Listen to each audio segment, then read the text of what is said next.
Welcome back, everybody. Today we're gonna do. This time we're gonna do week 2. It's gonna be harder than chapter 1. It's gonna be more material. As we get into further and further, it's gonna be harder and harder. Okay. All right. So here we go.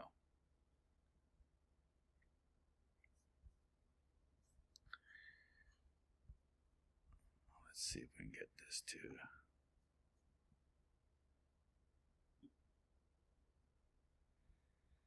Okay, so today we're going to learn a little bit of chemistry, just basic chemistry, but very important as well.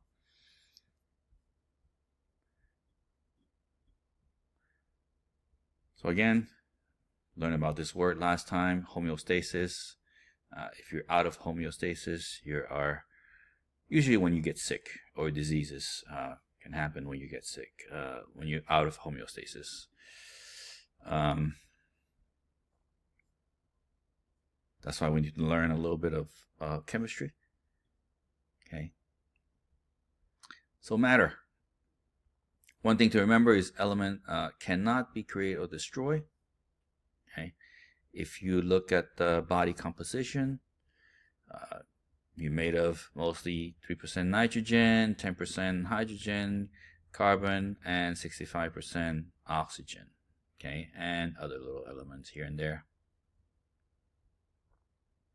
We're going to look at atoms and subatomical part of atoms. Subatomical is things that are smaller than an atom. Okay, part of the atom. Okay, so atom, smallest part of the element. Okay, so a unit of matter is an atom. Okay, there are 3 particles usually. Has a nucleus, it has protons and neutrons. Okay, neutrons are usually in the middle. The electrons are the negative part on the outside. Protons are the positive parts.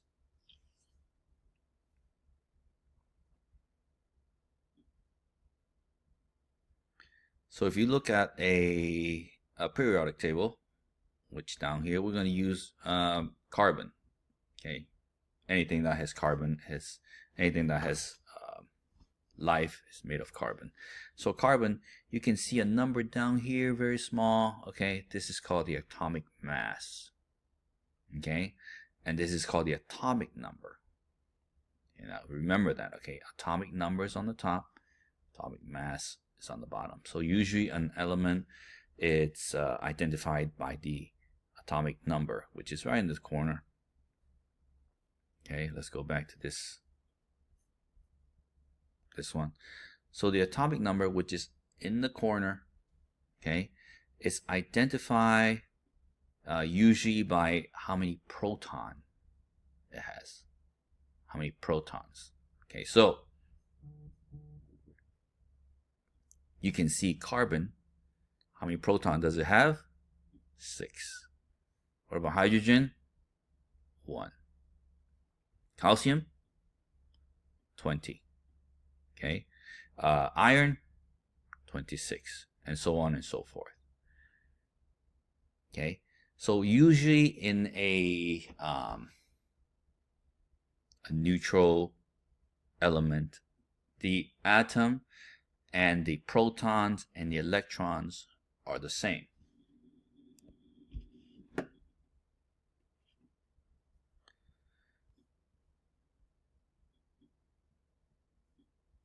So when it's neutral, everything is the same. Okay, so for example, again, if you look at carbon, okay, the atomic number is 6. It has 6 protons. Okay, usually protons plus neutrons. Okay, remember, usually they're the same. Proton and neutron added together will give you the atomic mass. Okay, so this is close to 12.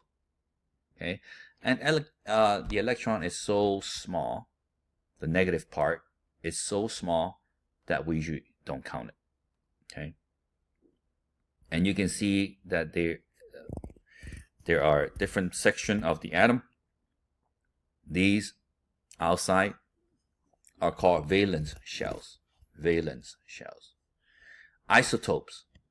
Isotopes is when,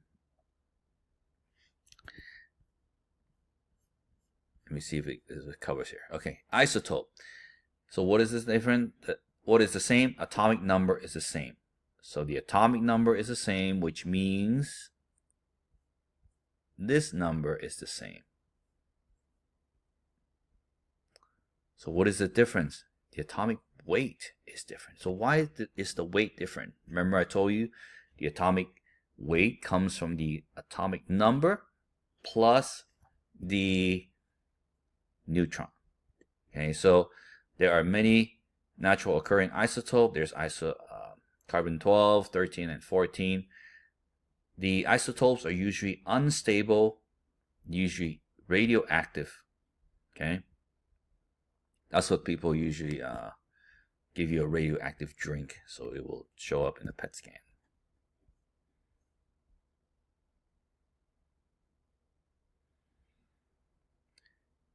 Okay, so something else to learn about the atoms. Okay, so this is the valence shell I told you about. Okay, each valence shell, the maximum valence shell. So the first valence shell, the maximum it will hold is only 2 atoms.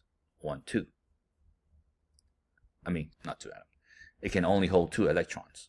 Okay, so helium right here, it's the electron. The valence shell is full. The second shell outside, the maximum it can hold is 8. 1, 2, 3, 4, 5, 6, 7, 8. So if you look at helium and neon, if you look back at the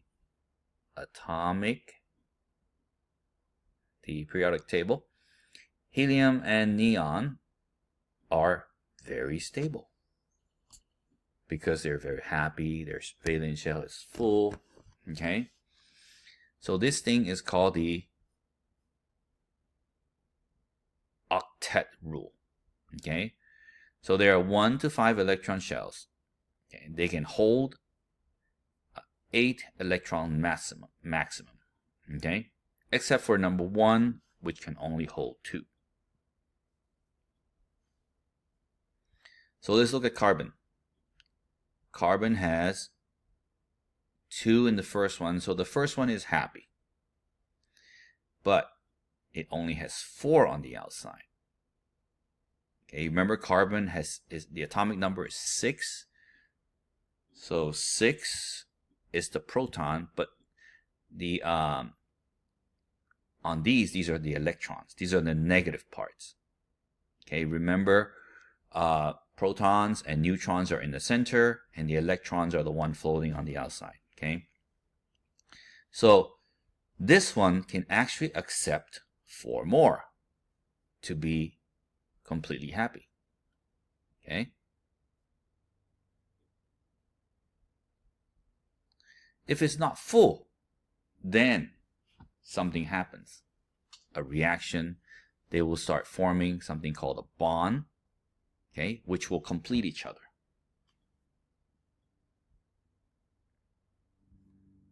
Bonding occurs when the electron in the outer shells are transferred or share between atoms.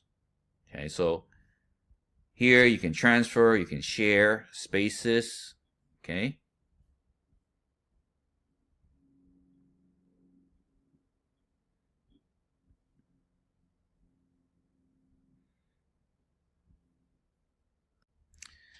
so once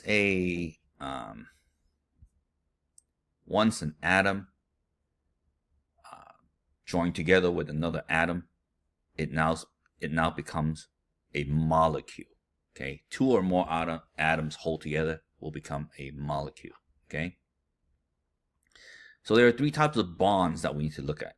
Okay, let me see if it's here. So there is ionic bond, covalent bond,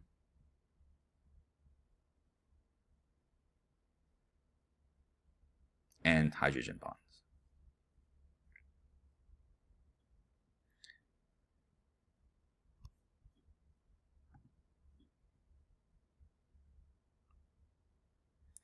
So ionic bond is when you actually move over to the other side. Okay, when you lose an electron, so remember, electron is negative. When you lose an electron, okay, you actually become more positive because you lost something negative.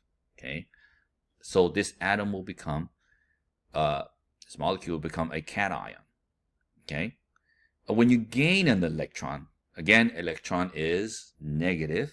Okay, it will become an anion, which is something negative. Okay. For example, sodium chloride here. Okay.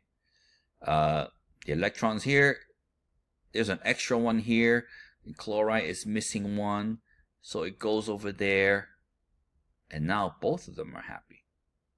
Okay. So this is an ionic bond where it actually transfers. End result, stabilize, okay, both atoms by completing the electron shells. This is covalent bond, which means they are actually sharing. Okay? They are sharing and not giving or something. For example, two hydrogen together. Okay, hydrogen, if you look back at the periodic table, is all here by itself. Only got one. Okay, and the maximum you can have is 2. So there it is. They're sharing. Because this one doesn't give it away. This one doesn't give it away. Okay. Here is a water molecule. Okay. Here's an oxygen. Oxygen has, if you look back here,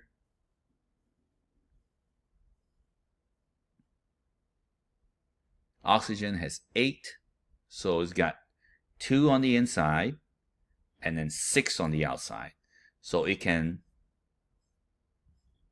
hold 2 more. Okay, but hydrogen doesn't give it away, it shares. Okay, it shares it. Now if you look here, they're not exactly in the middle. Okay, they're not exactly in the middle. They're actually a little bit on the weaker side. Okay, because they're sharing electrons unequally.